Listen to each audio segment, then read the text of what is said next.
All praises to Yahawah Shem Yahushai, and double honors to the apostles and the elders of Great Millstone, and salutation to the sincere Akim and the full corners of the earth, preaching in sincerity and truth.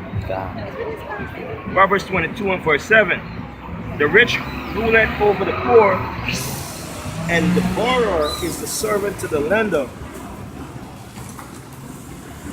This is actually precept showing the curses of Deuteronomy 28 and verse 43. The stranger, being the other nation, says, the stranger that is within thee shall get up above thee very high, and thou shalt come down very low.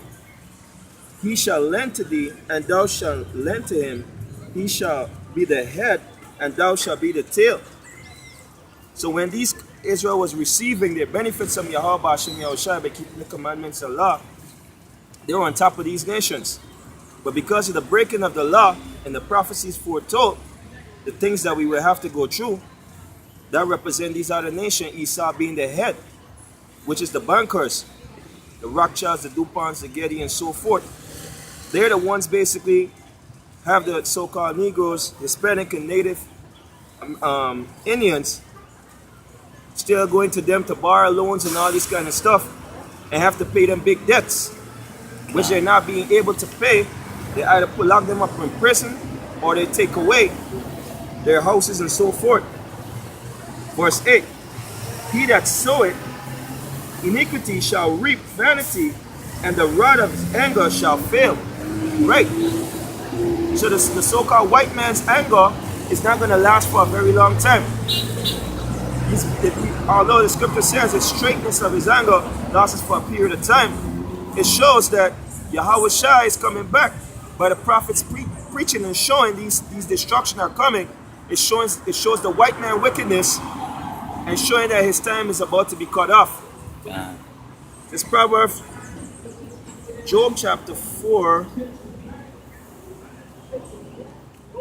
and verse 8. Even if I have seen the plow iniquity, and the sow wickedness reap the same. That's even showing you that 2/3 of our people also are reaping some of the benefits what Esau allows them to have in order to corrupt our nation, like the so-called pastors like T.D. Jakes and Creflo Dollars.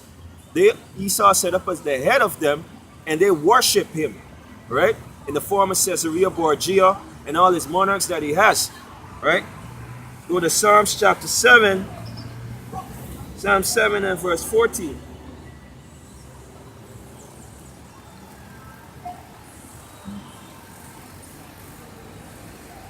Psalm 7 and verse 14, behold, he travailed with iniquity, and had conceived mischief, and brought forth falsehood. The white man is actually lying and saying like he's the bearer of light, claiming to find all these things, come to feeding to say that he's Jewish, having his grandson in Jerusalem, and all these places being the rich ones of the earth, lending to the like setting up welfare, saying that he's helping out the so-called black, Native American, and so forth, and claiming to be the Messiah. Right?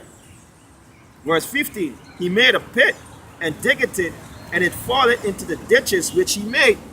So all this thing that he's setting up is only preparing himself to expose through the prophets of who he really is, to cause his downfall. That's right? Which is going to be under the rulership of Yahawah Shai and the elect men. They're the ones that are going to destroy him. Right? After he's finished serving his 1,000 years of slavery, he's going to be completely obliterated. That means he's not going to be no more. Psalms chapter 9 and verse 6. Verse 5. Thou hast rebuked the heathen, thou hast destroyed the wicked, thou hast put off their name forever and ever. Right? The so-called white man name is going to be put off forever and ever. That's just confirmation of the scriptures. Right? Verse 6.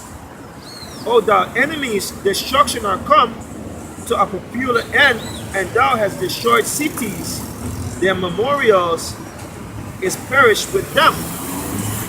Therefore, the so-called white man destroyed So by destroying the so-called blacks, Native American, and Hispanics, by doing evil unto them, going into their lands, and holding the children of Judah of captivity also, the time is coming when all these things are going to turn back to him.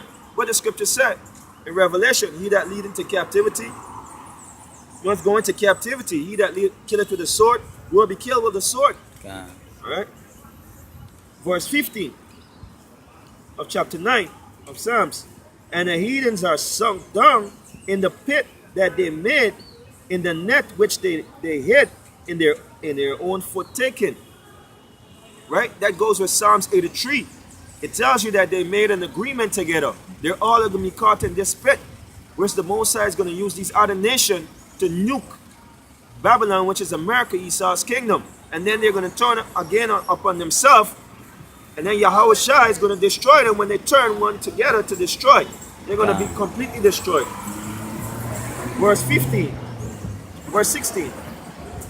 The Lord, Yahawah, is known by the judgment which he executed. The wicked is snared in the works of their own hands. Hagion Selah. Verse 17. The wicked shall be turned into hell, and all the nations that forget Yahawah. Even 2/3 of our people on this side of the world are going to be cleansed by nuclear fire, right?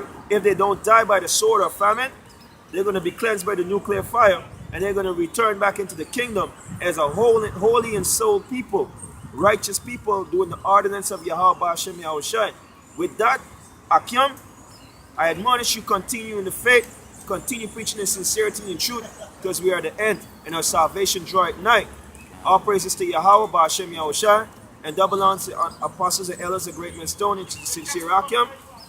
Shalom.